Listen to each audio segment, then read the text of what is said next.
aula um pouco mais tarde.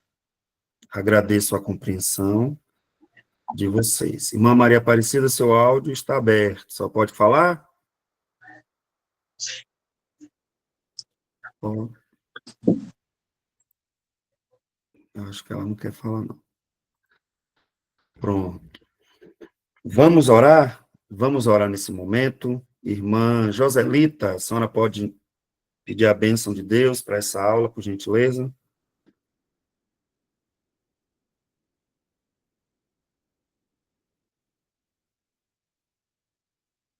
Oi, oi. Travou aí para vocês? Não. Vocês me ouvem?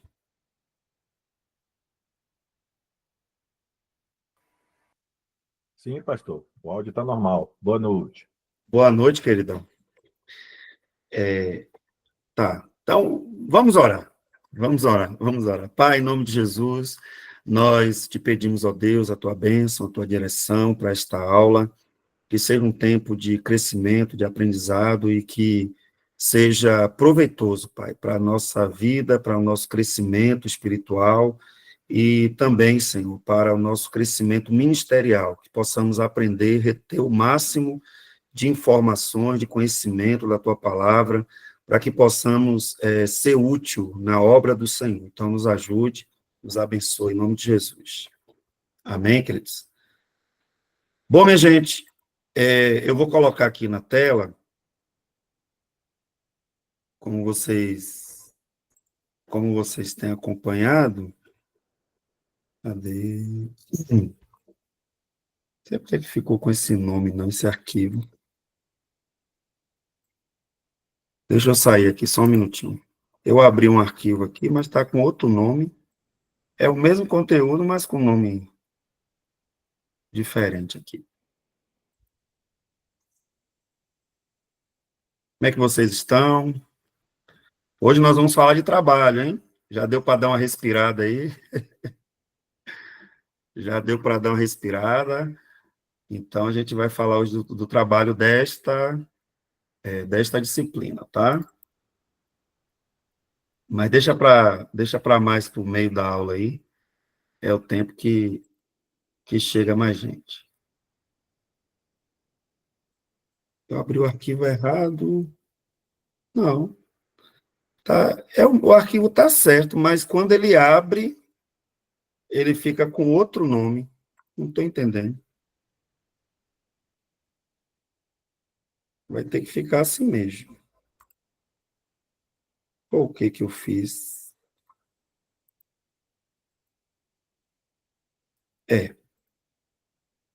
Vai ter que ficar, vai ter que ficar do jeito que tá. Cadê? Pronto.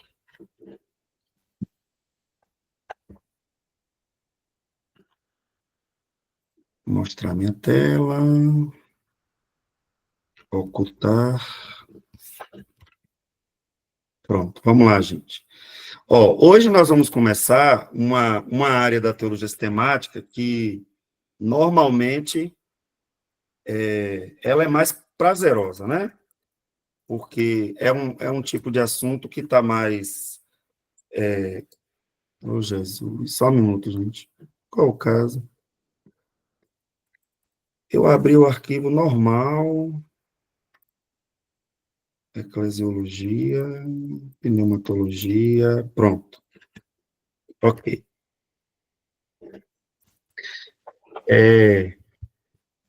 Das 8 áreas da teologia sistemática, eu acredito que tem aquelas que a gente tem mais familiaridade, tá? Então, a cristologia, eu acredito que é uma dessas áreas. A pneumatologia, que é a doutrina do Espírito Santo, também, eu acho que a gente tem mais familiaridade. E a escatologia acaba sendo aquela área que a gente tem mais curiosidade, né? Eu nem digo que a gente tem, assim, tanta familiaridade com os assuntos, né, que são tratados na escatologia, mas a gente tem mais curiosidade, a gente gosta de ouvir mais, né? Tanto que pregações escatológicas, as pessoas costumam ficar bem assim atentas, né, prestando atenção em cada detalhe do que está sendo dito, tá? Então, o que é que a gente precisa organizar na nossa mente? Por isso que o nome é sistemática, né? Sistematizar algo. O que é que a gente precisa organizar na nossa mente? Toda vez que você for pregar, toda vez que você for ensinar um conteúdo, fatalmente você estará enquadrado em alguma dessas áreas da teologia sistemática. Eu já fiz esse teste com vários alunos e já fiz comigo mesmo, e a gente sempre consegue, sempre. Então, eu vou fazer um exercício com vocês aqui agora, e eu vou querer que vocês coloquem no chat algum tema bíblico, algum assunto da Bíblia. Qualquer um. Assunto, tema, alguma coisa que você vê que a Bíblia fala, que a Bíblia trata dessa questão. Oração. Pode colocar mais aí.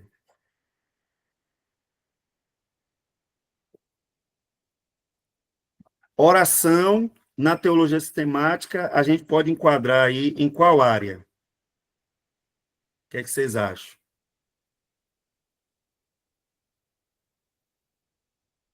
Nas áreas que a gente já estudou, lembra aí quais são as áreas aí? A doutrina de Deus, a doutrina do pecado, que é a armatiologia, né?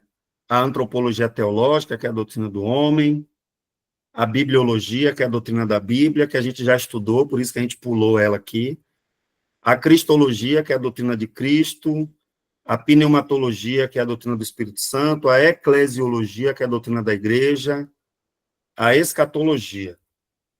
Onde é que a gente pode enquadrar aí a oração? Vamos começar com isso aqui.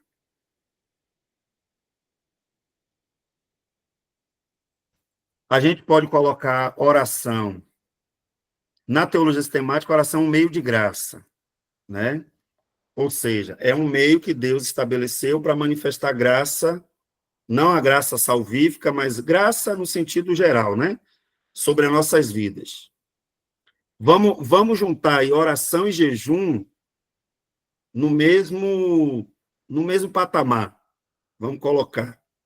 Então, qual seria a doutrina maior que cobre essas duas áreas? De todas as áreas que eu falei aqui. Deixa eu colocar as áreas na tela, né? Porque eu acho que facilita aí para vocês. Espera aí. Pronto. Facilita, né? Vocês podem olhar. Eu estou perguntando oração e jejum. Onde é que esses dois temas bíblicos se enquadram dentro de uma sistemática, dentro de um conjunto maior de doutrinas?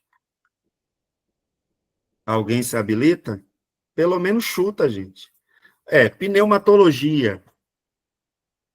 De alguma forma tem relação. Tem relação. Porque isso a gente pode dizer que o Espírito Santo intercede através de nós, com gemidos inexprimíveis, é o Espírito Santo que nos conduz na oração, ele coloca as palavras também nos nossos lábios para que a gente possa discernir, ele nos ajuda a entender que nós somos filhos de Deus. Beleza. Pronto. Pneumatologia é o que eu disse. Pode ter relação, mas é uma relação um pouco indireta. Então, quem está colocando aí eclesiologia está, assim, a resposta está mais completa. A resposta está mais completa. Por quê? Porque, como é um meio de graça, então, são formas de manifestação da igreja. Então, isso acontece no seio da igreja. Nós somos a igreja de Cristo, nós somos membros do seu corpo, então, como meio de graça, é algo que se manifesta ali de forma eclesiástica ou eclesiológica, tá bom? Então, é uma doutrina, é um tópico, é um tema bíblico que se enquadra melhor. Beleza. Salvação. Essa daqui tá fácil. Essa daqui tá fácil. Onde é que a gente pode enquadrar aí, dentro de um guarda-chuva maior, dentro de um corpo doutrinário? Quando eu falo corpo doutrinário, eu estou falando de conjunto de doutrinas, né? Salvação. A salvação se enquadra onde aí? Cristologia. Cristologia. Beleza. Aí, dessas áreas aí, só que tem uma área, gente, que não deu para a gente ver, que é a soteriologia. Soteriologia, tá? A gente não vai conseguir, mas aí vocês podem anotar. Doutrina da salvação. Soteropolitano, Salvador, lembra? Quem é de Salvador, soteropolitano. Quem é de Soterópolis é de Salvador. Então, soteriologia é a doutrina da salvação. Porém, eu posso enquadrar a soteriologia na cristologia, porque quem é o Salvador? É Cristo, não é isso? Então, quando eu falo de doutrina de Cristo, automaticamente eu tenho que falar da soteriologia. Eu tenho que falar dele como o Salvador, tá? Então, quando eu falo de salvação, eu estou falando de soteriologia. É um exercício bom de ser feito, certo? Porque aí você vai se tornar uma pessoa, tanto para ouvir a pregação, você vai se tornar uma pessoa mais criteriosa, não é crítica, cuidado, né? Você se torna mais criterioso para ouvir o que você está ouvindo, e também você se torna mais criterioso no momento do ensino, na hora que for ensinar, tá? Ah, professor, ter essa noção do todo ajuda mesmo? Ajuda. Porque quando você pega um pedacinho de doutrina e acha que aquela doutrina está solta, você não consegue conectar com outras partes da Bíblia, é perigoso. É o que a gente vai ver daqui a 15 dias, com a disciplina heresiologia, né? Seitas e heresias. Por quê? De onde é que vem as heresias? É quando você pega fragmentos de doutrina e você desconsidera o todo da doutrina. Então, você tem que buscar informações completas sobre uma determinada doutrina. Toda vez que você for ensinar, toda vez que você for pregar, você precisa buscar essa noção do todo. Ah, pastor, então, se for assim, a gente para até de pregar.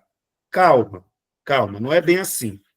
Mas você tem recursos que você precisa buscar para você ter a noção do todo. Aí você tem que ter um bom comentário bíblico, você tem que ter uma boa Bíblia de estudo, mas é necessário, tá? É necessário. Ah, mas aí eu paro de pregar? Não, não. Agora, tente sempre se certificar que aquela doutrina que você vai levar na sua pregação, ela de fato condiz com o ensinamento mais amplo. Lembra lá de hermenêutica? Quando nós tivemos a disciplina de hermenêutica, uma doutrina só é doutrina se ela tiver em harmonia com tudo o que a Bíblia diz. Tá? Se não tiver em harmonia com tudo o que a Bíblia diz, é heresia ou é erro teológico, tá? Que também a gente vai aprender isso. há questões que não necessariamente é heresia. Não necessariamente é heresia. Por exemplo, a igreja cristã no Brasil, ela exige que as mulheres usem o véu. Beleza. Usar o véu não é heresia. Usar o véu não é heresia. Agora, quando você atribui ao uso do véu algo espiritual, de modo que quem não usa o véu está condenado, não é crente, não é uma pessoa de Jesus, não é salvo. Quando você faz isso, aí você estabelece uma heresia. Por quê? Porque a salvação deixa de ser somente por Cristo e passa a ser também pelo uso do véu. Vocês estão entendendo? Então, a gente, na teologia, o uso do véu hoje seria um erro teológico. Seria um erro teológico. Tá? Não seria uma heresia diretamente. Então, por exemplo, se a igreja recomenda que as mulheres usem o véu, porém, aquelas igrejas que as mulheres não usam o véu, a gente não diz que elas vão para o inferno. A gente não diz que elas não são crentes, tá? É um costume da nossa igreja, a gente gosta, a gente vai manter essa tradição, é um costume. Olha como seria diferente. Seria completamente diferente. Então, quando é que isso acontece? Por que que aconteceu isso? Porque o cidadão que inventou isso, ele ignorou o contexto todo. O que é que a Bíblia toda diz sobre isso? Em quais lugares mais da Bíblia diz que é para a mulher usar o véu? Além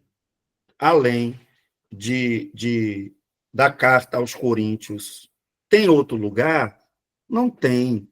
Se não tem, por que não tem? Por que que Jesus não mandou as mulheres usarem o véu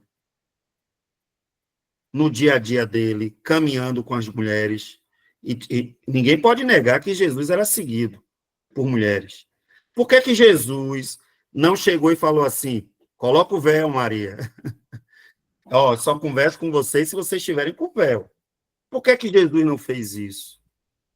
E por que que uma carta somente aparece essa recomendação e alguém simplesmente decidiu implementar como doutrina, e não só como doutrina, mas como um meio, inclusive, de salvação? Porque na medida que você diz, ó, se você não usar, você não é de Deus, se você não usar, você não vai para o céu, se você não usar, você não consegue entrar na presença de Deus, porque Deus não te recebe. Então, o sangue de Jesus não é o novo e vivo caminho, é o véu. Põe o véu que você consegue falar com Deus. Vocês estão entendendo como é problemático? Então, heresia é aquele tipo de ensinamento que ofende diretamente a doutrina de Cristo, a doutrina do Espírito Santo. Por exemplo, Testemunho de Jeová fala: o Espírito Santo não é uma pessoa. O Espírito Santo é uma energia ativa, né? Ele energiza a vida das pessoas que são de Deus, de Jeová, né? Mas ele não é uma pessoa. Ah, pastor, mas aí é um erro teológico. Não, é gravíssimo. Porque quando você nega a pessoalidade do Espírito Santo, automaticamente você também vai negar a sua divindade. E aí a gente sabe que Pai, Filho e Espírito Santo é Deus, não são deuses, é Deus. O Deus eterno é Pai, o Deus eterno é Filho, o Deus eterno é Espírito Santo. Ele se manifesta, né? A gente acabou de estudar isso em teontologia. Então veja que a falta de entendimento do todo te leva a ensinar heresia. Né? João levantou a mão. Pode falar, João. Pastor, nós falamos sobre a questão da oração e ela foi incluída na questão da eclesiologia, mas ela também pode estar inserida na questão da antropologia, né? Da necessidade do homem de se comunicar com o divino, né? Algo da necessidade do ser humano como a necessidade de ter uma comunicação com algo divino nesse sentido. Perfeito, perfeito. É o que eu disse, a pneumatologia não estaria errado, aí, nesse caso, a antropologia também não está errado, entendeu? Mas quando a gente pensa num corpo doutrinário mais completo, estaria mais bem colocada dentro da eclesiologia, entendeu? Então, mas é como você falou, faz sentido. O homem, ele, por meio, né, ele tem um espírito, ele tem uma parte imaterial, espiritual, que se conecta com Deus. Então, também precisa ter conhecimento da antropologia, certo? Beleza. Aí depois aparece aqui batismo. Batismo a gente pode colocar aqui dentro da mesma caixinha, né, de oração, jejum, batismo, tá? Que seria eclesiologia. Batismo é ordenança. Olha a importância, gente, de ter essa noção do todo. Entendeu? É muito atrevimento meu pedir que vocês coloquem aqui, e eu olho e eu já conecto com o todo. E é esse exercício que a gente precisa fazer. Ter a noção do todo. Peraí, batismo, ai meu Deus, e agora? Né? Vou olhar aqui no chat GPT. Não, aos poucos a gente tem que ir absorvendo. Eu posso consultar o chat GPT porque eu estou com dúvida, eu não sei. Uma consulta é uma coisa, não tem problema. Só que quando você tiver no aconselhamento, você não vai dizer, peraí que eu vou consultar aqui o chat GPT. Não, você tem que ir treinando a sua mente para que você possa olhar, ouvir, falar uma doutrina e você já ter uma noção do todo. Onde é que está? Onde é que se enquadra essa doutrina? Né? Morte. João colocou aqui morte. Morte está dentro de quê, gente? Escatologia. A gente vai aprender que existe a escatologia individual, a morte está dentro da escatologia individual. E tem a escatologia geral, por exemplo, a parousia, a volta de Jesus. Maria, você quer falar? Maria Aparecida? Era sobre o versículo 1 de Coríntios, capítulo 11 e versículo 5. Eu queria que o senhor comentasse alguma coisa sobre esse versículo. Tá. Só um minutinho. 1 Coríntios 11, 5, né? Isso, aham. Eu vou deixar aberto aqui, e aí eu termino aqui só os comentários e a gente... Então tá, professor, obrigada. Tá bom. Deixa eu ver aqui. Deixa eu colocar logo aqui. 1 Coríntios 11, 5. 11, 5. Pronto. É porque é sobre o véu, não é isso? Isso, exato. Toda mulher, porém, que ora ou profetiza com a cabeça sem véu, desonra sua própria cabeça, porque é como se tivesse rapada. Portanto, se a mulher não usa o véu, nesse caso, que rape... Portanto, se a mulher não usa o véu, nesse caso, que rape o cabelo.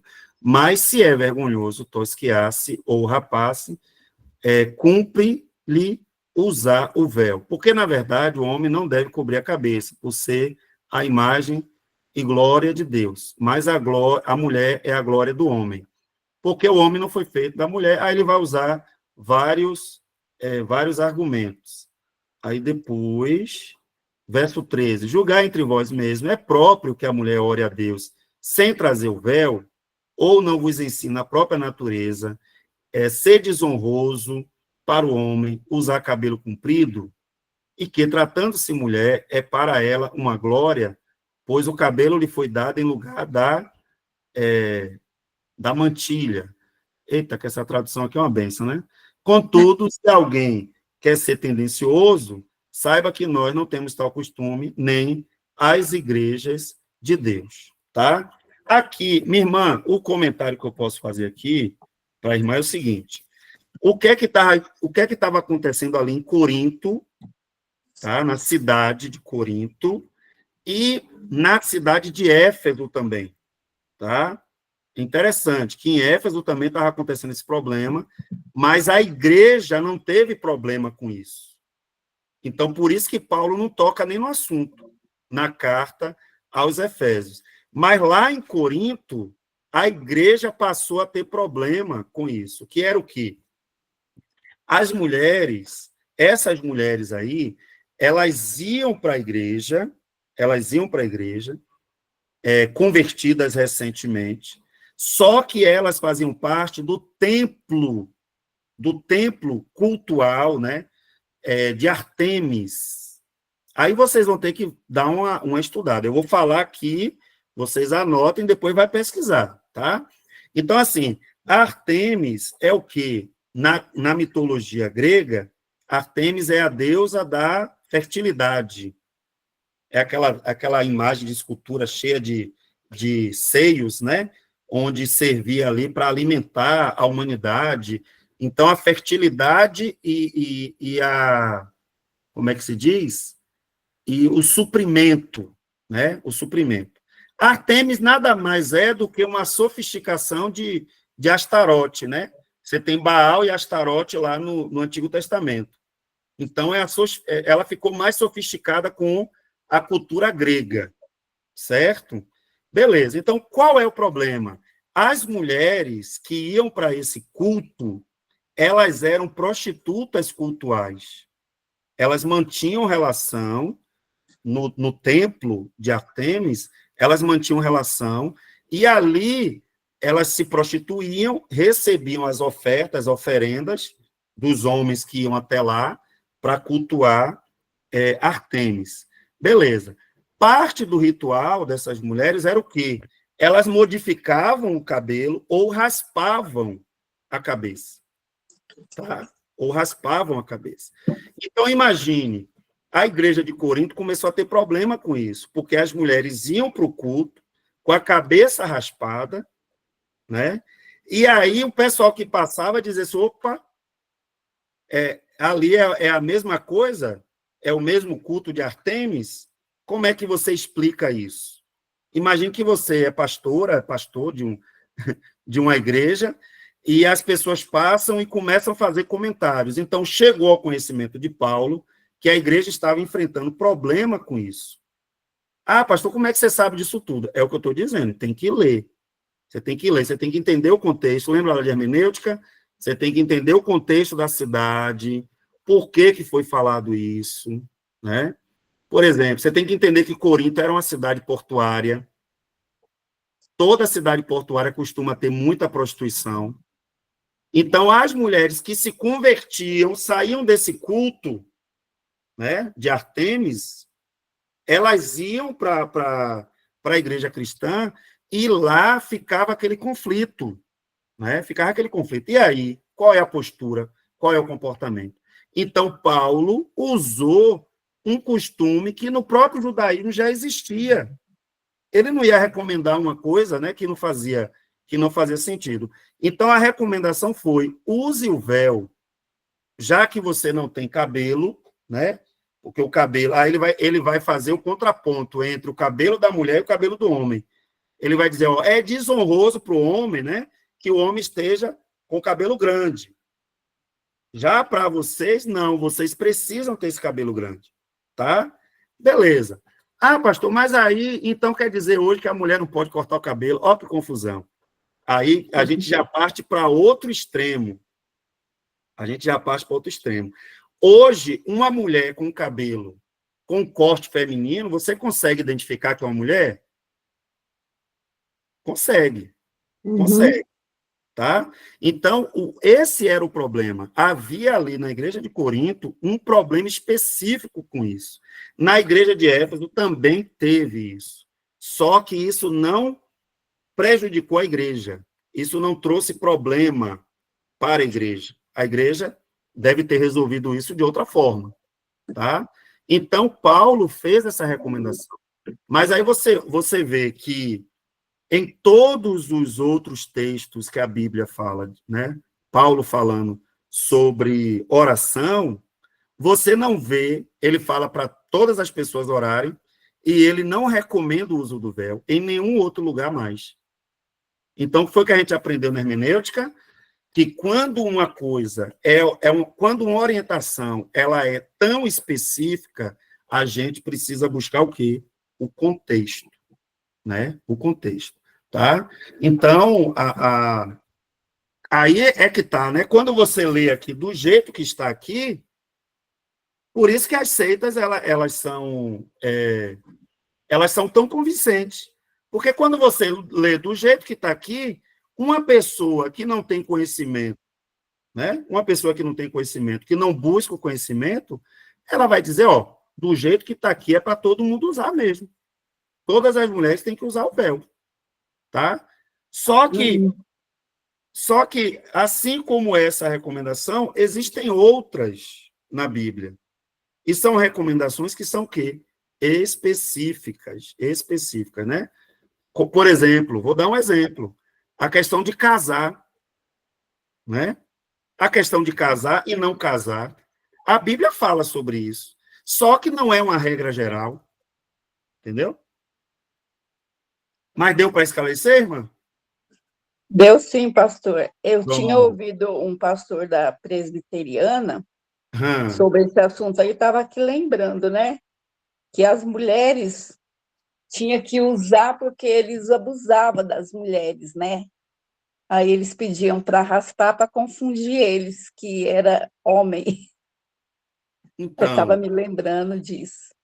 Então, é isso, porque essas prostitutas cultuais, elas eram escravas. Uhum.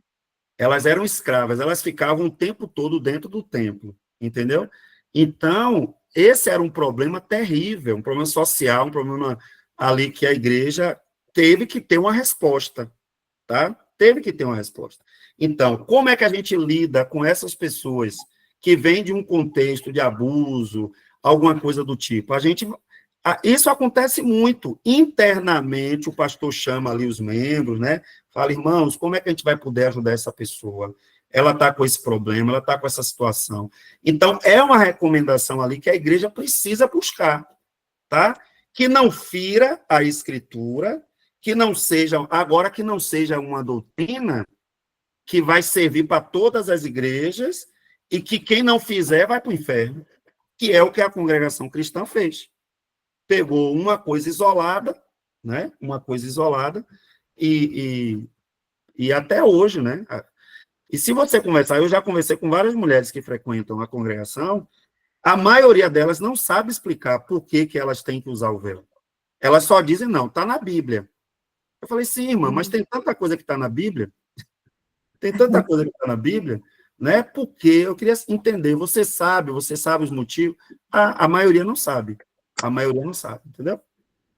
Entendi, Beleza. pastor. Amém, querida. Outra coisa, vou voltar aqui rapidinho para a gente retomar a apostila. Céu também está enquadrado aqui na questão da escatologia. Ressurreição do corpo, escatologia individual também, tá? Tanto a morte quanto a ressurreição. Santidade, gente, o que é que vocês acham? Joselita colocou aqui santidade.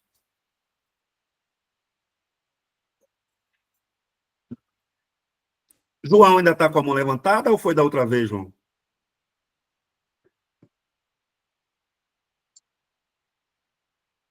Santidade, vocês acham que se enquadra onde aqui?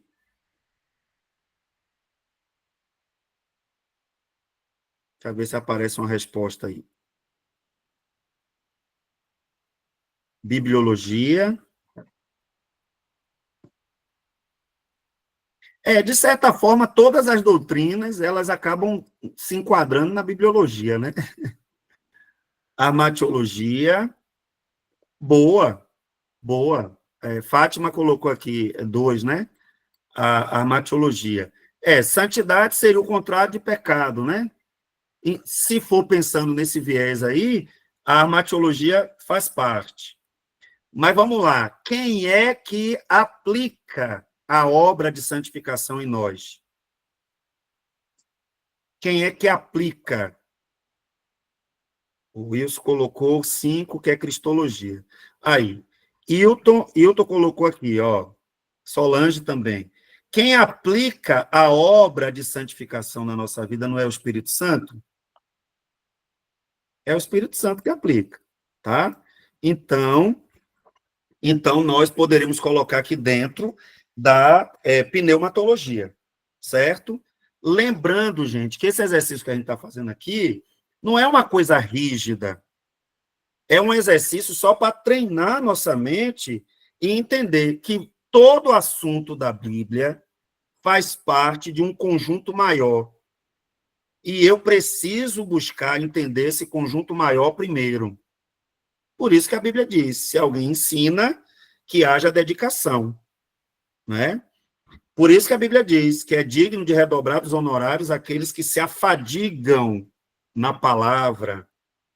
É digno de dupla honra quem tem um ministério que se afadiga na palavra. Por quê? Porque dá trabalho mesmo, tá? Agora, eu posso evangelizar os amigos, eu posso pregar o evangelho, eu posso pregar na minha igreja? Claro que eu posso, porque eu estou me constituindo, eu estou aprendendo. O que eu não posso é parar o processo, é chegar e dizer assim, opa, já sei tudo, hein? Fiz o curso, estou com o meu certificado, eu agora sou, né? Não. A gente precisa continuar o processo, aprendendo, estudando, tentando entender, fazendo perguntas, questionando, conversando com amigos, lendo bons livros, orando, que é o principal. Orando e lendo a Bíblia, orando e lendo a Bíblia, orando e lendo a Bíblia. E lendo gente que se esforçou, que estudou hebraico, que estudou grego, que pode me ajudar a entender melhor um texto bíblico, tá? Então, é esse exercício aqui que eu estou fazendo com vocês, tá bom? Pronto. Vamos voltar aqui para a cristologia, que eu acho que o objetivo que eu tinha aqui eu já alcancei, né, com esse exercício que nós fizemos aqui, tá? Beleza. Então, vamos lá. Quando eu falo de cristologia, eu estou falando de quê? Já antecipei, de alguma forma aí, né? Eu estou falando de Cristo, doutrina de Cristo, que nada mais é do que o centro. Cristo é o centro da fé cristã. Tudo que a gente está aprendendo aqui ao longo desse ano é para que ele seja mais glorificado, é para que ele seja honrado através do serviço que a gente presta para a sua igreja, né? Nós servimos ao povo de Deus. Então, esse ensino sobre a doutrina de Cristo, ele pode ser resumido com uma frase, ó: Jesus Cristo é plenamente Deus e plenamente homem em uma só pessoa para sempre. Então, a gente na teologia clássica mesmo, né, nos livros, vocês vão estudar isso e vai aparecer lá o nome, né? Natureza vou colocar aqui no chat para vocês, ó, natureza hipostática, tá? Vixe, pastor, que nome difícil. Calma, gente, eu só estou falando para vocês saberem que existe, certo? Não precisa decorar, não precisa se assustar. Na teologia se chama dessa forma. Em tese, o que é isso? Não é nada absurdo. É essa frase aqui, ó.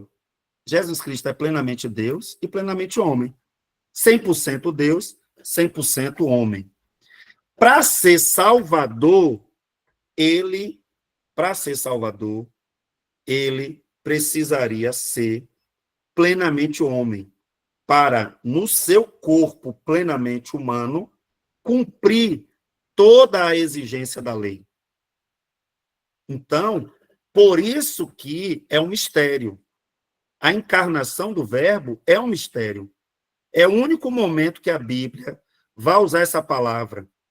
Não sei porque é que os crentes, principalmente pentecostais, neopentecostais, gostam tanto, né, dessa expressão. É mistério, varão. Né? É um mistério. Você nunca vai entender o mistério. Mas na Bíblia, mistério é a encarnação do Verbo.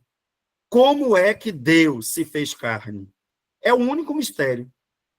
Por isso que a gente fala, o único mistério que existia já foi revelado. Já foi revelado. Por quê? Porque Deus se fez um de nós. Deus se fez um de nós. Então, o Cristo a quem servimos é Deus.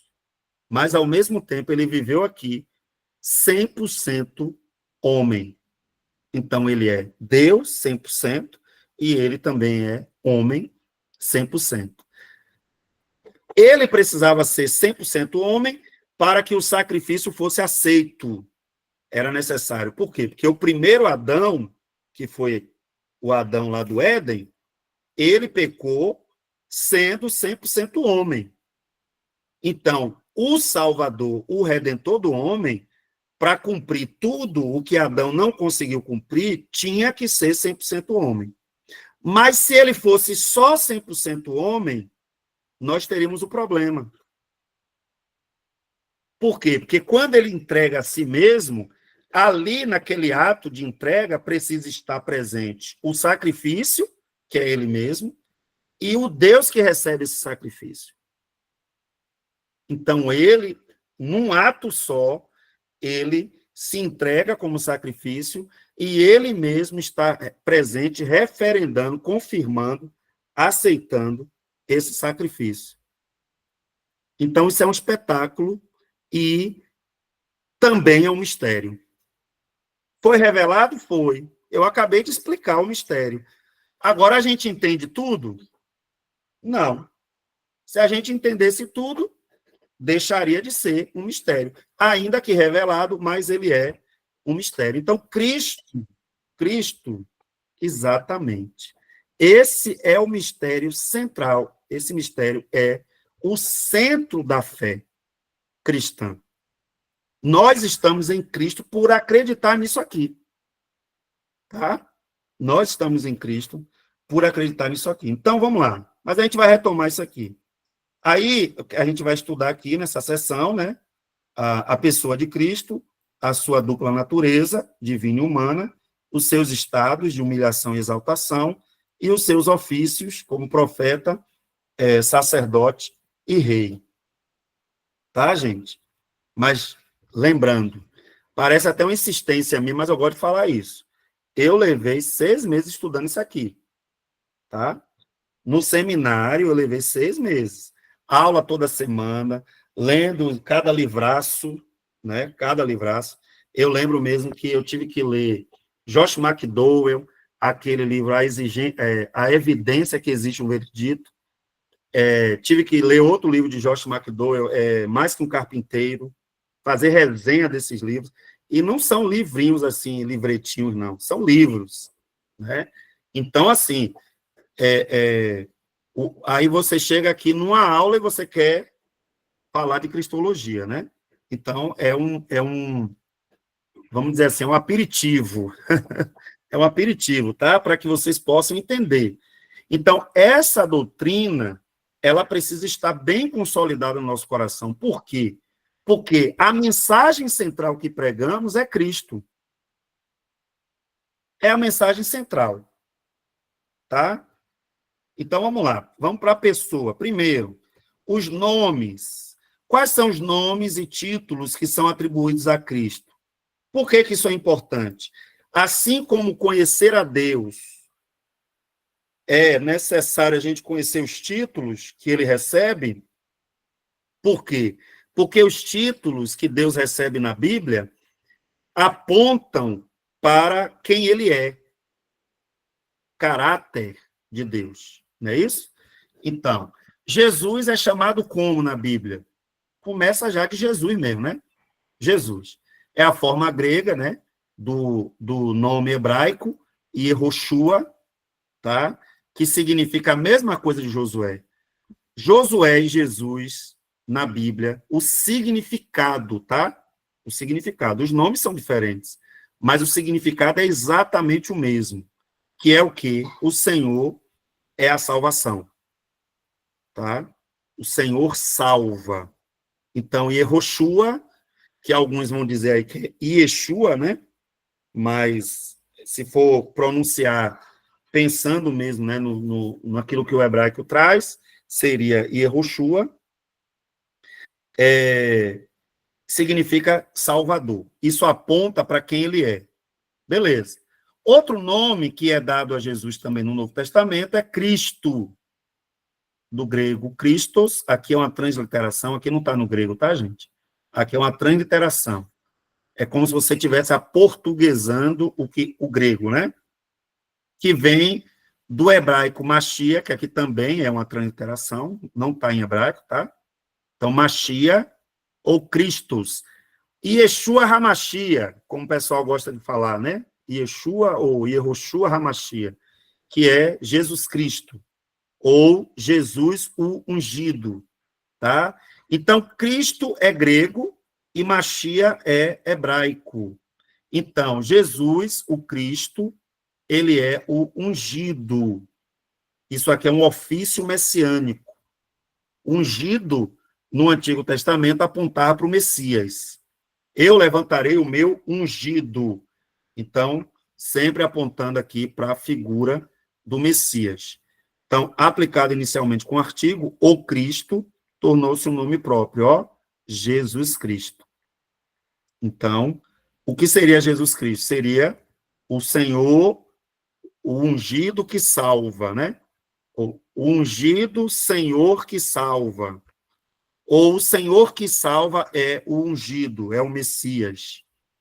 A mesma coisa, só muda a ordem, né?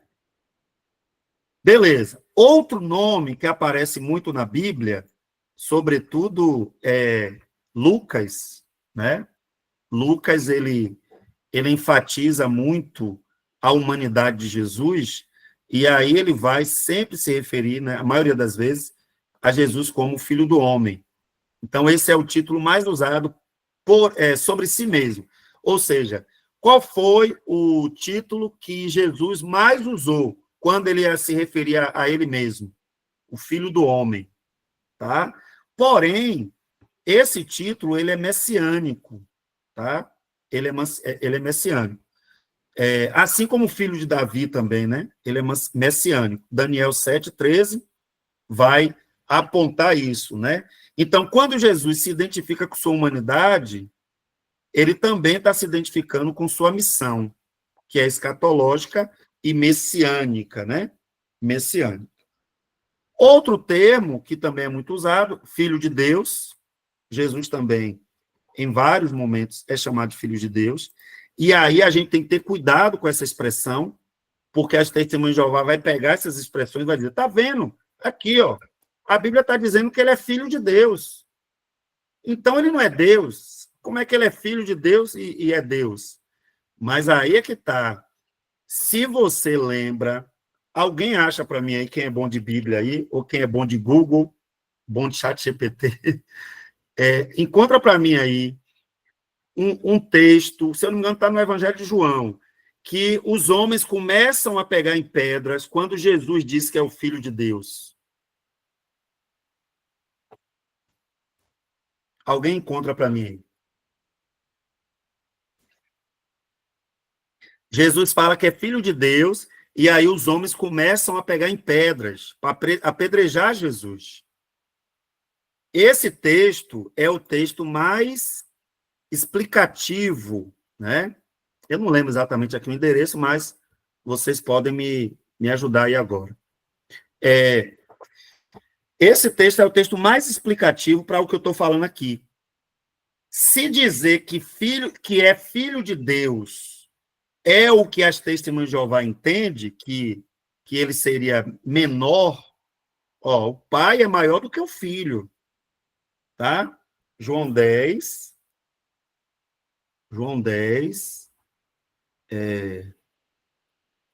31 a 33, é isso? Deixa eu ver aqui. Ó, João 10, 31.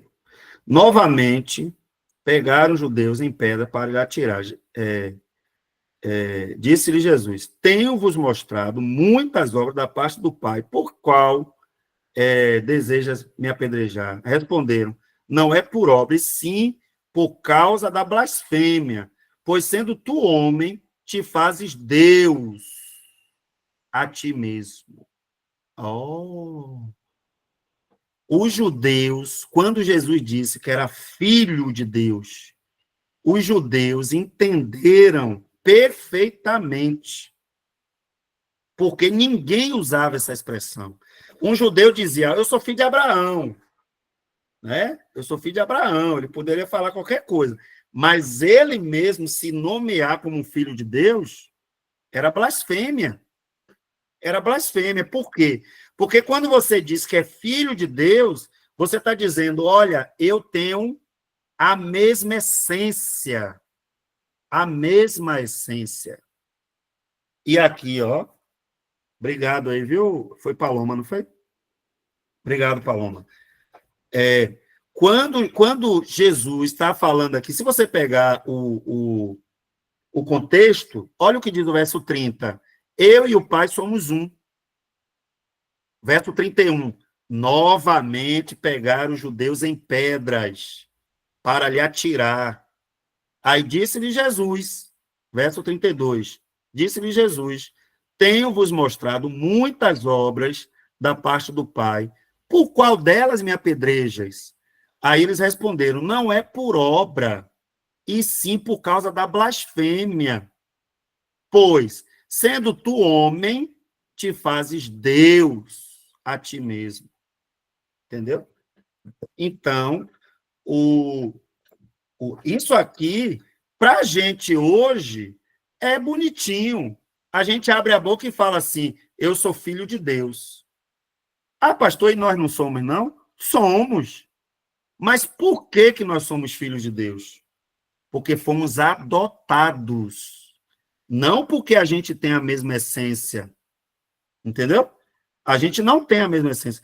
Então, quem é o filho de Deus? É o filho unigênito. A Bíblia deixa claro: Jesus é o filho unigênito. O que é isso, unigênito? Só tem ele. O único que é filho, na essência da palavra, é ele. E isso foi necessário para quê? Para que o próprio Deus nos alcançasse. Então, por isso que, quando uma testemunha de Jeová ficar enchendo sua paciência, batendo lá na sua porta, 7 da manhã no domingo, né? Querendo te evangelizar, aí você tem que parar e dizer assim: peraí, vamos ler esse texto aqui? Já que você está dizendo que filho de Deus é porque ele era menorzinho, né? Era um demiurgo. Isso aí, gente, é doutrina antiga. Se você estudar a história da igreja, você vai ver que lá, antigamente, já se falava, tentando desprezar a divindade de Jesus. Mas os próprios judeus, quando eles pegaram em pedra aqui, pegaram e disseram porque estavam pegando: você está blasfemando. Quando você diz que eu e o Pai somos um, quando você diz que é filho de Deus, você está blasfemando, você está dizendo que você é o próprio Deus. Por quê? É a mesma essência, tá? Então, aqui, a filho de Deus, o termo poderia ser aplicado a Israel como povo, não como indivíduos, né? Anjos, reis, e por aí vai, mas nunca associado a indivíduos. Beleza. No Novo Testamento, gente, dúvida até aqui? Dúvida, crises, crises existenciais? Não. Então, vamos seguir. O Novo Testamento é aplicado a Jesus em 4 sentidos. Primeiro, oficial messiânico, então Jesus como rei e representante de Deus. Então, esse termo é usado, né, de forma messiânica. É também aplicado no sentido trinitário, expressa a divindade eterna de Cristo. Trinitário no sentido de 3, né? Natalício, aqui é referente ao nascimento, tá? Natalício é uma expressão relacionada a nascimento. Também ético-religioso é aplicado a Jesus como expressão do relacionamento íntimo com o Pai. Então, Filho de Deus pode ser usado no sentido messiânico, no sentido trinitário, Pai, Filho e Espírito Santo, no sentido natalício, por causa do seu nascimento, e no sentido ético, tá? Mas aí não tem como a gente aprofundar muito isso aqui. É só para a gente entender por que esse termo ele é usado. Outra coisa, outro termo, aqui é o último, né? Que é referente a Jesus e que fala do seu caráter, dos seus atributos. Ele é chamado de Senhor. Senhor. Esse título atribuído a Deus na Septuaginta. A Septuaginta, lembra lá de introdução bíblica? É aquela versão que foi pego o hebraico e traduzido para o grego. A gente estudou isso lá na primeira matéria lá, ok? Quem quiser depois dar uma revisada lá na apostila.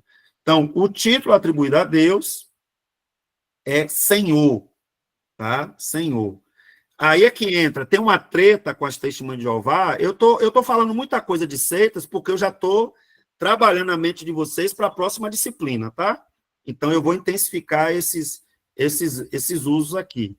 Tem uma treta com as testemunhas de Jeová justamente por isso, porque na nossa tradução, o nome Jeová, ele ganhou um novo sentido na tradução para o grego, tá?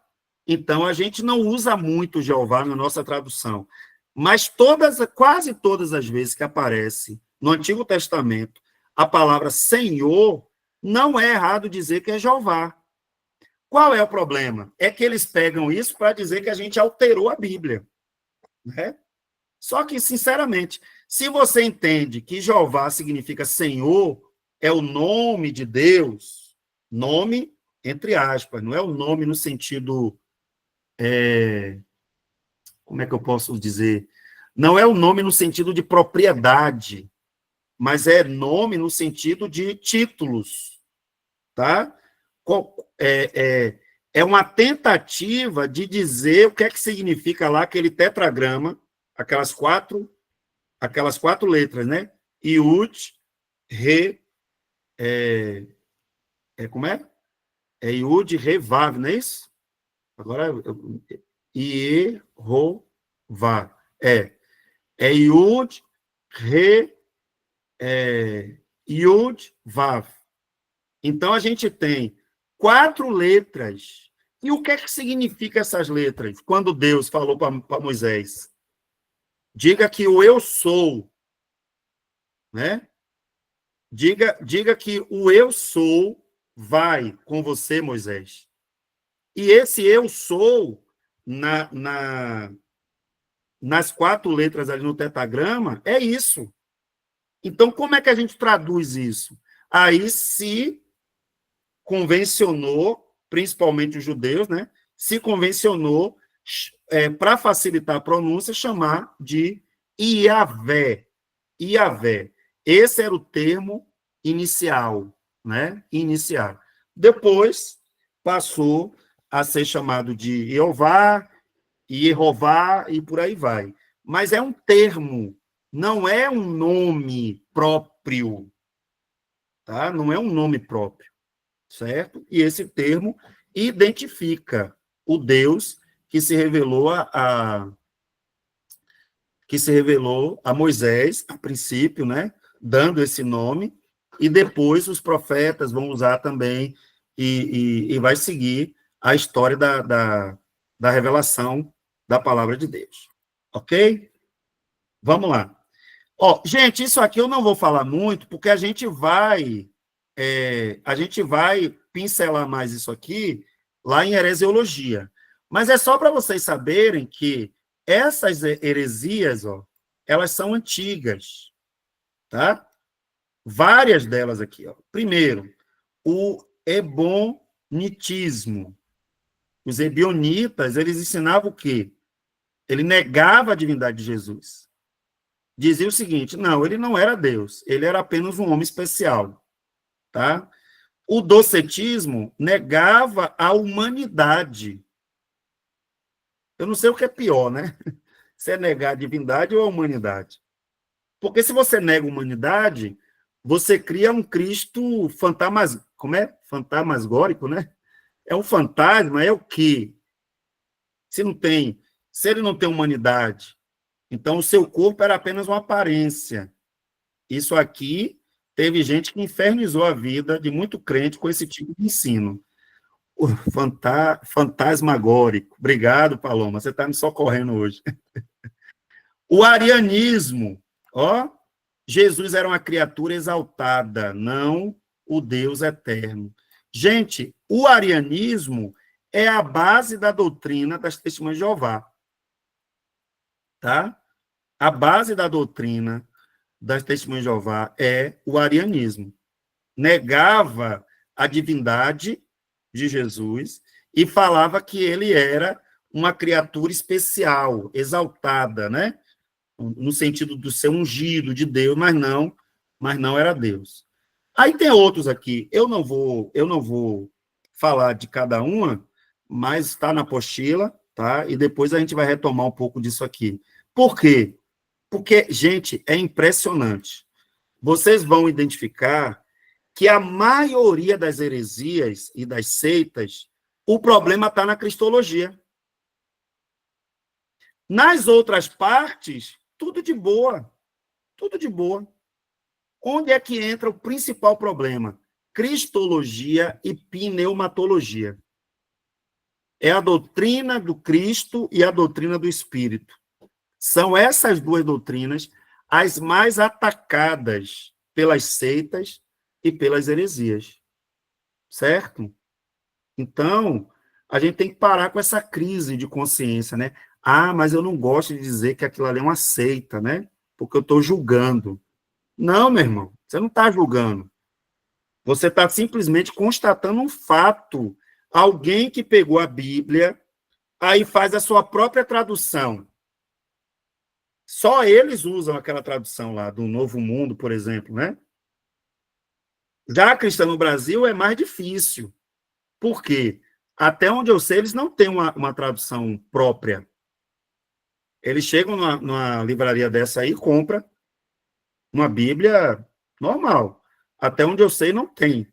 Uma tradução específica que eles usam, até onde eu sei, não tem. Então, é problemático. É problemático, sim. Alguém chegar e dizer, não, Jesus não é Deus, não.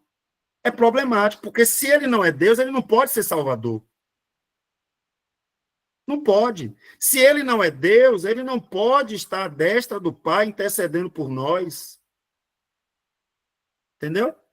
Se ele não é Deus, a obra dele, toda a obra dele é incompleta. É incompleta.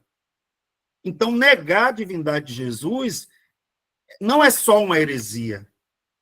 Negar a divindade de Jesus é ferir completamente qualquer possibilidade de salvação. Entendeu? O pessoal não tem noção do que está fazendo. Ah, não, vamos negar a divindade de Jesus, que a gente cria o nosso grupinho aqui, e aí a gente tem a nossa igreja. Aí acha que é só isso. Não. Você está negando a possibilidade de que alguém, de fato, possa ser salvo, né? Uma vez que ele é simplesmente só homem, né? Só homem, tá?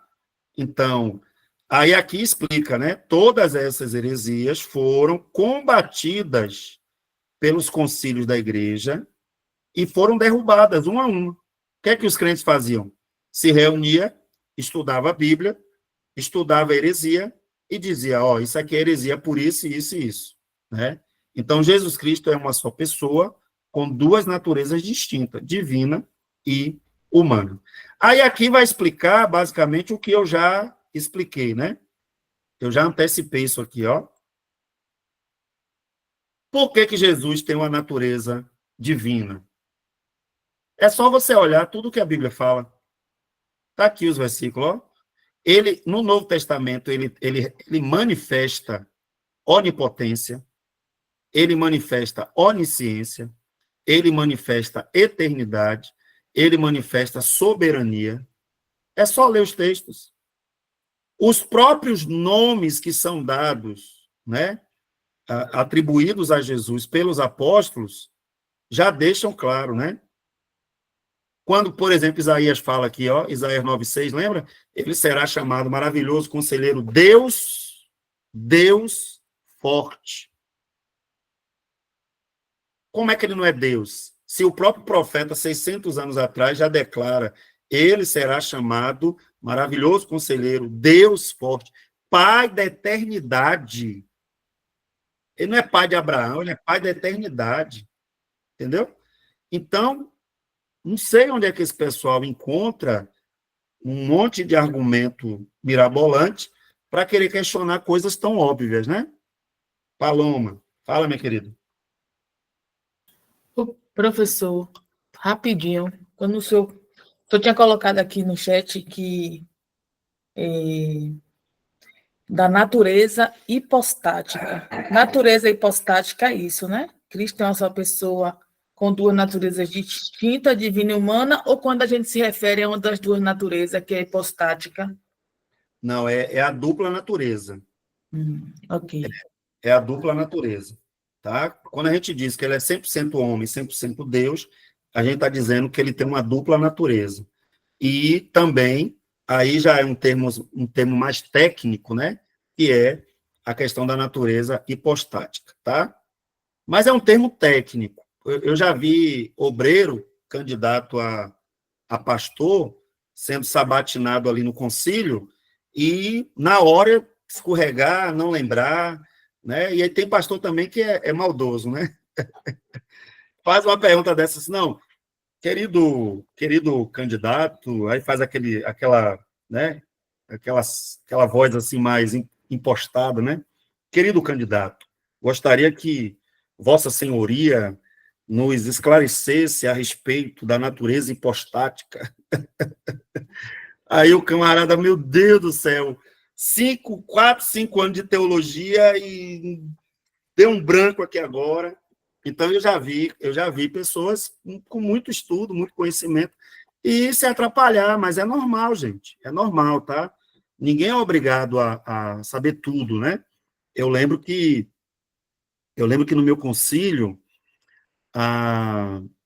o pastor Carlos, alguns aqui conhecem, né? O pastor Carlos da segunda igreja, a igreja congregacional Jardim Cruzeiro, lá em Feira de Santana, né? Aí o pastor Carlos olhou para mim e falou assim, me explique aí, daquele jeitinho mineiro dele, né? Me explique aí, irmão, uma pessoa que nasceu de novo, que está na igreja, ela tem o Espírito Santo? Aí eu falei, tem, pastor. Quando a pessoa se converte, aí eu expliquei, né? Quando a pessoa se converte, ela entregou a vida dela a Jesus, é porque o Espírito Santo, né, agiu na vida dela, e ela recebeu ali o Espírito Santo quando ela nasceu de novo. Expliquei tudo certo. Aí ele falou assim, você poderia me dar uma base bíblica? Você poderia me dizer onde é que está isso na Bíblia? Aí eu falei assim, eita, rapaz, me pegou. Aí o pastor Neto estava bem perto dele, né? Aí o pastor torcendo para eu lembrar, e eu não lembrei de jeito nenhum. Aí eu falei, pastor, me perdoe, mas eu não lembro. Aí ele falou assim, ó, eu vou te falar aqui um versículo que você não vai esquecer nunca mais na sua vida. E realmente, eu nunca mais esqueci, né? Efésios capítulo 1, verso 13. Nunca mais esqueça, porque uma ovelha sua pode te perguntar. Então, ninguém sabe tudo, tá? Isso aqui que a gente está estudando é para quê? É para a gente aprimorar, refinar o argumento, saber se pronunciar com convicção, na hora que estiver pregando, na hora que estiver ensinando. Agora, a gente não sabe tudo, né? E aí, isso nos coloca no nosso devido lugar, né? De humildade, de quebrantamento, e por aí vai. Beleza. Então, a natureza divina, ela é muito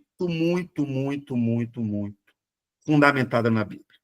Por que Jesus precisava ser Deus? Já falei. Porque tinha que suportar a pena dos pecados.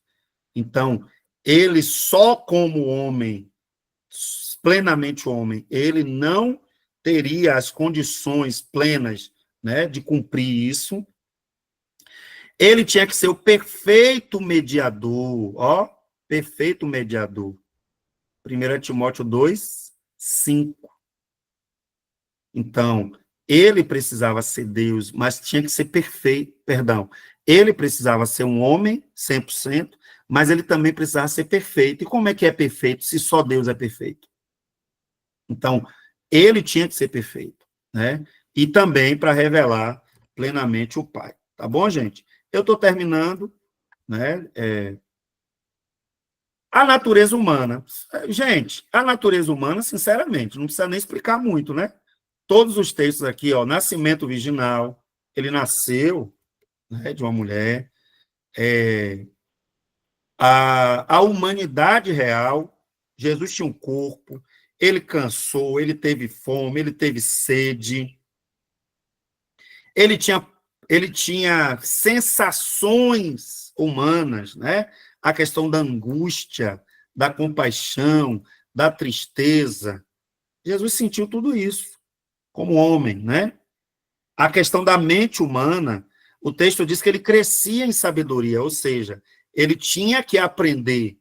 Ele precisou aprender a andar, ele precisou aprender a usar o banheiro.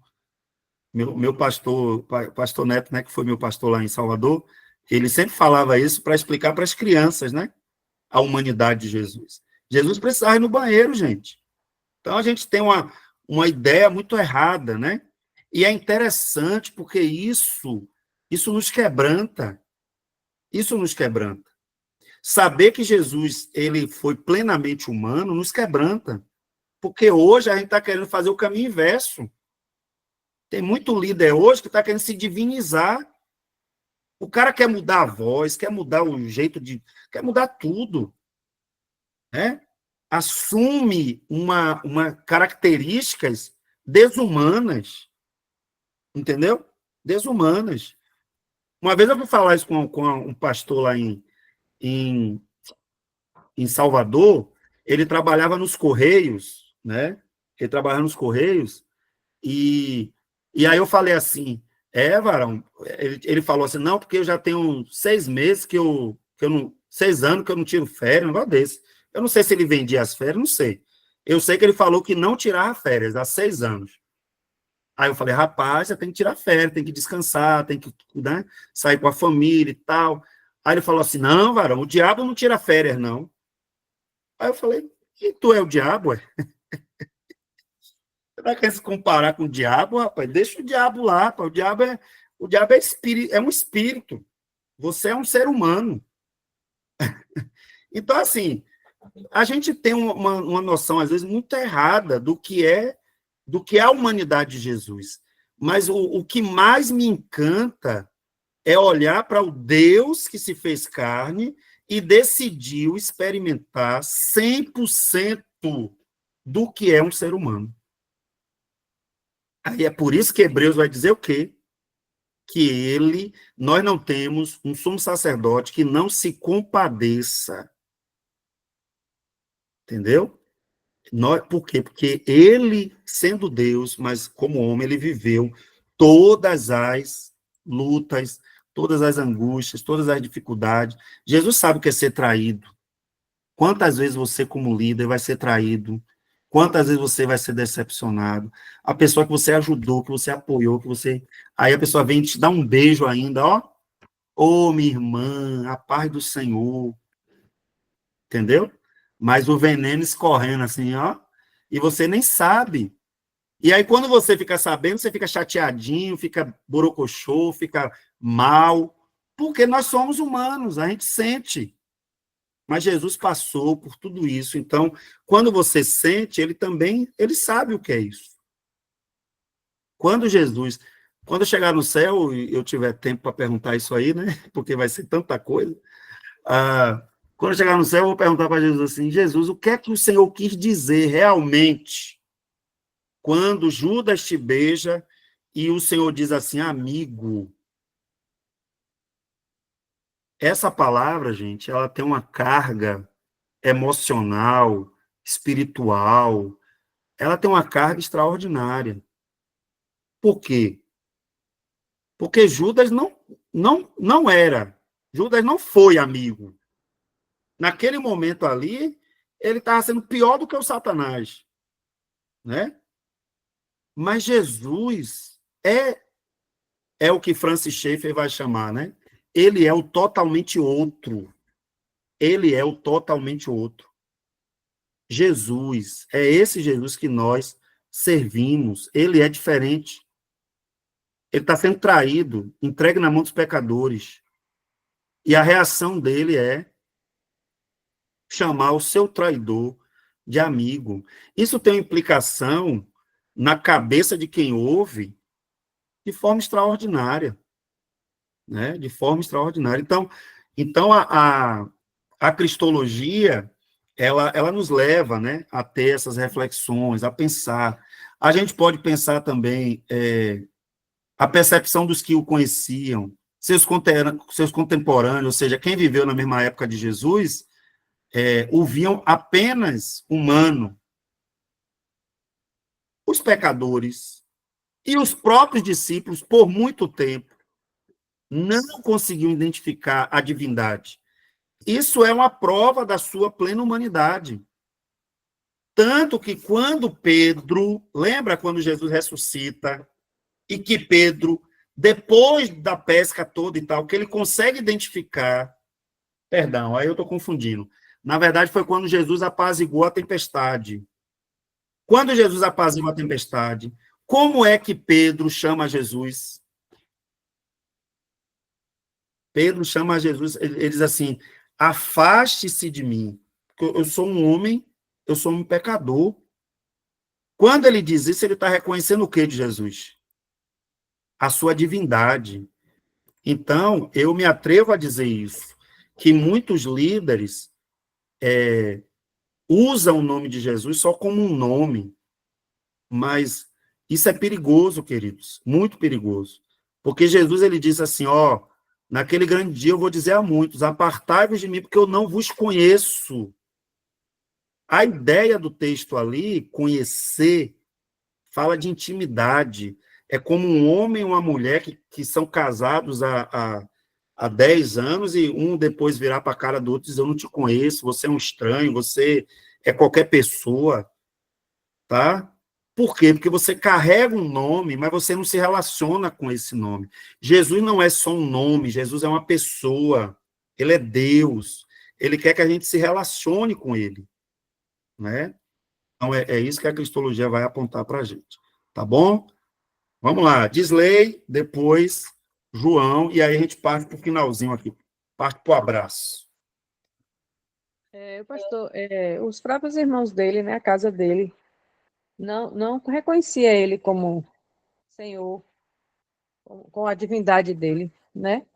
Eu me lembro, não sei se é um dos evangelhos que fala que eis que a tua mãe e teus irmãos estão lá fora. Aí ele disse, minha mãe e meus irmãos é que eles fazem vontade do meu pai. São esses que estão aqui.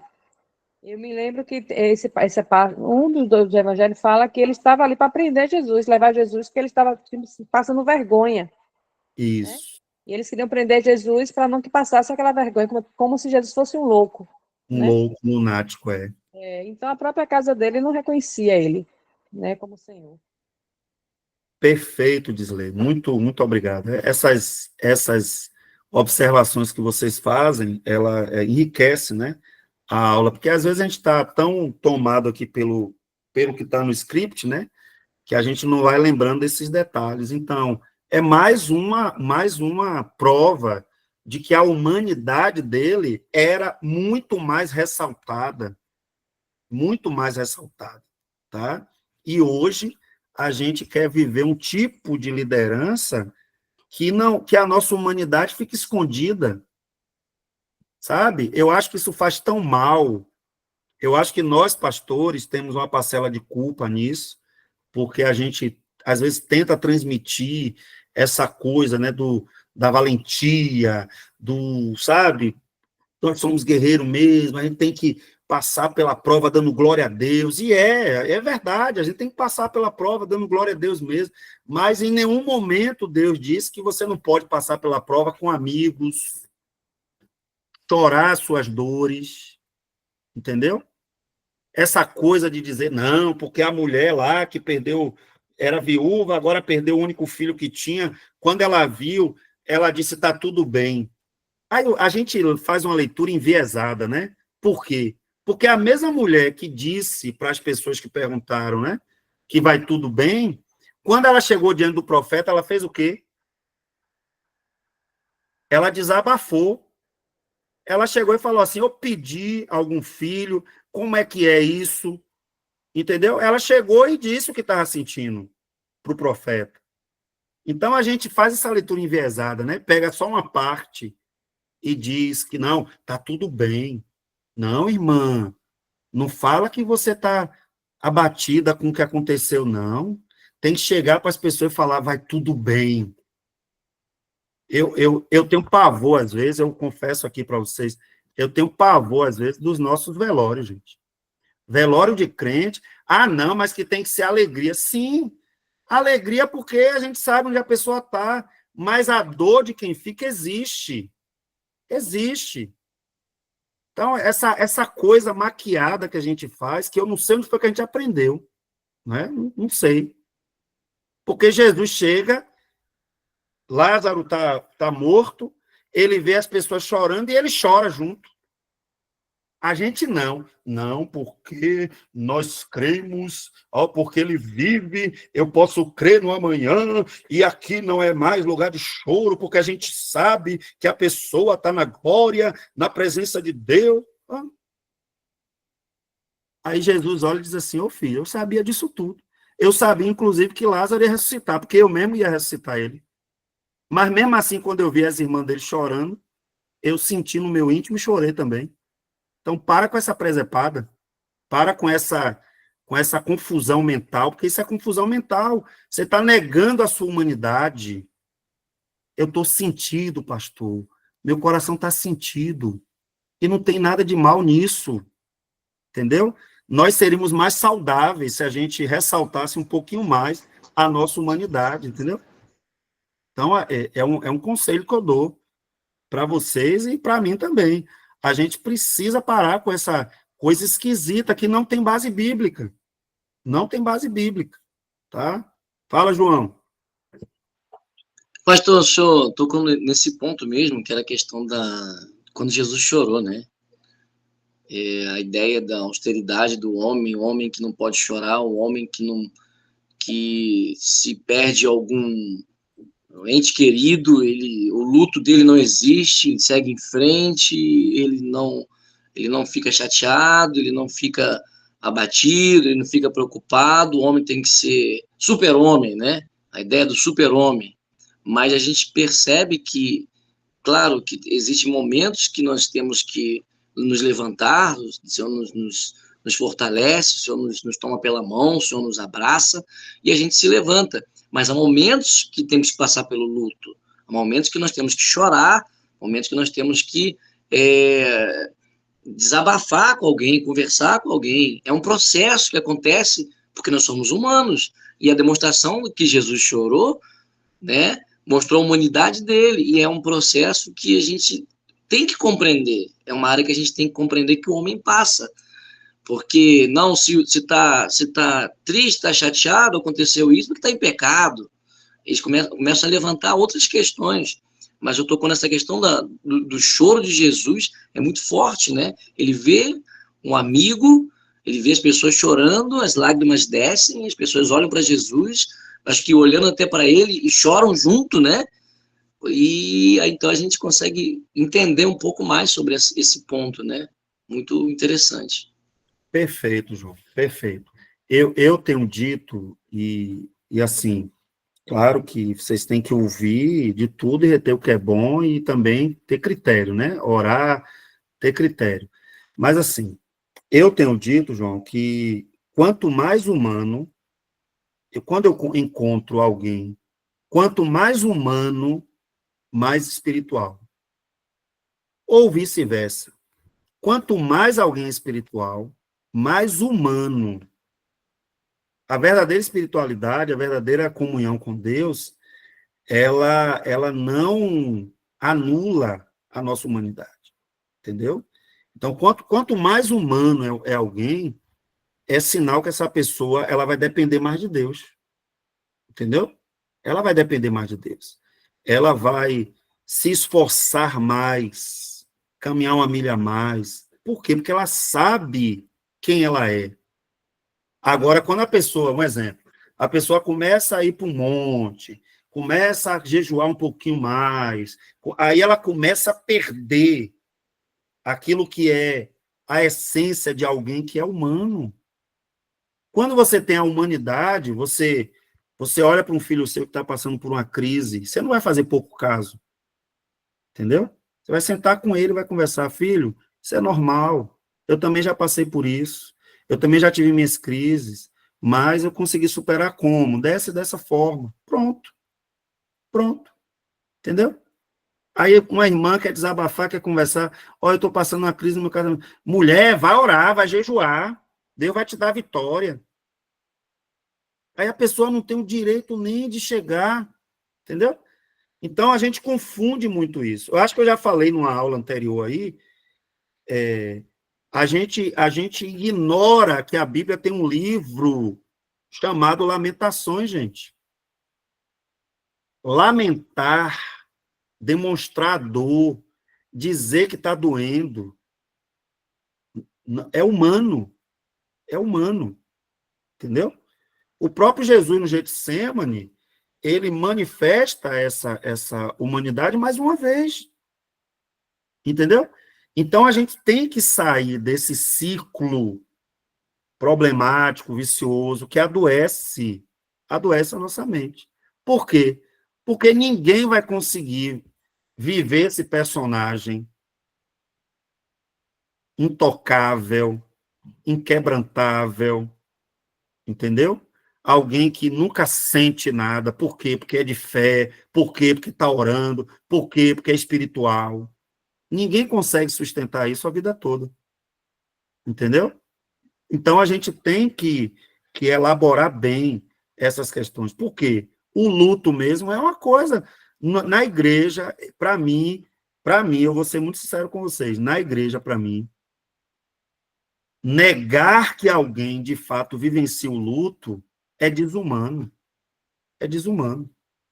Não, irmã, esquece isso. É bola para frente agora, né, e tal. Claro que você não vai deixar a pessoa ali se lamentando o tempo todo. Mas olha os amigos de Jó, quando eles chegaram, a Bíblia diz que eles ficaram quantos dias sem dar uma palavra? A gente fala muito mal dos amigos de Jó, né? Mas pelo menos Jó tinha amigos. Quantos dias os amigos de Jó ficaram, gente? Se eu não me engano, foi 7, não foi? Se eu não me engano, foi 7 dias. Sem dar uma palavra.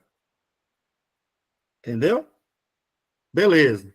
João e irmã Joselita. E a gente encerra a aula, porque o negócio aqui ficou bom demais. Pastor, eu queria um livro também que mostra assim, a indignação, ou até mesmo um momento de filosofia, vamos dizer assim, de raciocínio sobre a vida e também questionamento da morte, do trabalho, é o livro de Eclesiastes, né?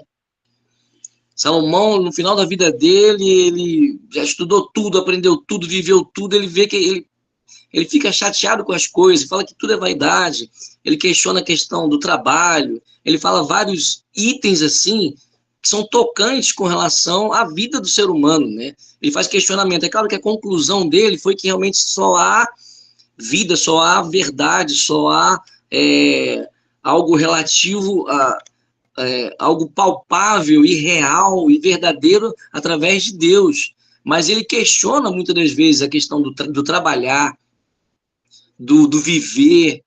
No livro de Eclesiastes ele faz esses questionamentos, do questionar, ou ficar chateado, ou até mesmo como o Jó vai lá, ele deseja a própria morte, ele fala que maldito é o dia que eu nasci. Sim, então sim, ele ficou chateado. No final ele tem a conclusão, mas o ficar chateado, o ficar triste, isso faz parte, né, do ser humano. Isso. A gente confunde, lamentação é uma coisa, a murmuração é outra. Murmuração é outra, é quando você atribui a Deus que ele não foi bom o suficiente. Isso é murmuração, tá? Então, a gente confunde muito esses termos e acaba adoecendo as pessoas. As pessoas não podem desabafar, não podem dizer que está sentindo. Quando alguém está chorando na igreja, sempre é porque está em pecado, nunca é porque está sentindo uma dor na alma, nunca é porque a pessoa está ferida por algo, entendeu? Ah, está fazendo tempestade em pouco, por pouca coisa, tempestade num copo d'água, entendeu? Eu não falei nada demais. Sim, mas a pessoa sentiu. Então, ore pela pessoa, né? Não é também, como a irmã está colocando aqui, né? Lamenta todos os dias e tal. Depende, esses todos os dias é uma coisa muito recente, né? 6 meses, 1 ano, a pessoa está ali compartilhando, né? Claro que eu não estou dizendo aqui que você vai ficar remoendo, mas tem que dar tempo para que a pessoa possa, né, compartilhar suas dores e por aí vai. Irmã Joselita.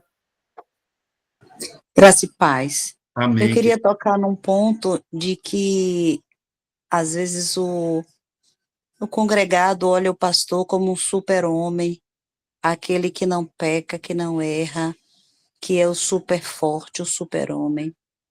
E nossos pastores são dignos de nossas orações diárias, porque eles sofrem muito ataque dos dardos inflamados do inimigo, e muitas vezes eles precisam e sentem falta das mães, dos familiares, porque muitos deles se afastam da família pela dedicação, exigências, demandas do pastoreio, e por sentir a dor da ovelha. Então, assim, eu penso que a gente precisa estar nas nossas orações, os pastores, de uma maneira em geral, inclusive os nossos próximos, porque essa história de que pastor não sente, que pastor não peca, que ele não erra, eu já vi várias vezes ele pedir desculpa no púlpito, em plena assembleia, por não se colocar, não fazer por fazer uma colocação infeliz. Então, é uma pessoa aí que demanda das nossas orações. Obrigada. Amém, minha irmã. Amém. Então, fechou com chave de ouro, né? Essa palavra de sabedoria. E é o que a gente tem que buscar, né? Claro que é como eu fiz a meia-culpa aqui, porque nós acabamos, às vezes, passando isso também, né? A gente quer poupar a igreja das nossas dores, das nossas dúvidas, das nossas incertezas, mas eu acho que a gente não deve fazer isso. Na medida certa, a gente tem que compartilhar, a gente tem que dizer, irmãos, está doendo, estou incomodado, estou triste. Sim, dizer. E é claro que, na medida que a igreja também vai percebendo isso, as próprias pessoas também vão entendendo, poxa, nosso pastor é igual a gente, ele é homem de carne e osso igual a gente. Ó, não é só o pastor, ó, o líder, o irmão que está aqui, o presbítero, um diácono, um líder de louvor, é nosso irmão, ele tem as mesmas dores que eu tenho, ele tem, às vezes, as mesmas lutas que eu tenho, né? Então, essa coisa é necessária. Isso dá uma saúde espiritual e mental, né, para nós, na convivência com a igreja. Amém, queridos? Então, Deus abençoe, tá? A gente vai orar nesse momento, encerrando aqui essa aula, e eu vou, gente, precisar me esforçar muito nesses 2 próximos sábados para gravar a aula, tá? Então, peço que vocês se organizem, porque a gente ainda tem mais 3 áreas da teologia sistemática, e a gente só tem uma aula, a aula mesmo aqui, que é a próxima segunda que a gente encerra, tá? Aí, o que é que eu quero de vocês? O trabalho, ele vai ser muito parecido com o trabalho anterior. Vocês vão escolher um desses tópicos da teologia sistemática, tá? Um desses tópicos. E vocês vão fazer um comentário, uma explicação, da forma que você preferir. Se você quiser fazer em formato de esboço de pregação, pode. Se quiser fazer no formato de um estudo bíblico, pode, tá? Então, o formato você vai escolher. E a área também, tá? Ah, pastor, eu gostei muito de pneumatologia. Pronto. Então, eu quero fazer meu trabalho sobre pneumatologia. Só que pneumatologia tem muita coisa. Aí você vai escolher uma parte dessa área e aí você vai fazer o seu trabalho. Volto a dizer, pode ser um texto, formato de redação mesmo, né? Pode ser formato de sermão, pode ser no formato de um esboço de uma aula para a escola dominical, do jeito que vocês se sentirem mais à vontade, tá bom? Aí a gente vai ter aí mais uns dias, né? Mais umas semanas, para vocês poderem entregar esse trabalho, tá certo? Ficou claro? Deu para entender qual é a proposta? Pronto. Pai, em nome de Jesus, nós te louvamos por esta aula, te agradecemos pelo nosso Salvador, pelo Cristo, Senhor da nossa vida. Nós adoramos ao Senhor. Quantas coisas, Pai, que nós precisamos conhecer do nosso Cristo. Então, nos ajude, nos dê sabedoria, graça, entendimento, para que a gente possa avançar no conhecimento da Tua palavra. Em nome de Jesus. Amém. Amém, igreja? Deus abençoe. Vou parar a gravação aqui, tá? Boa semana.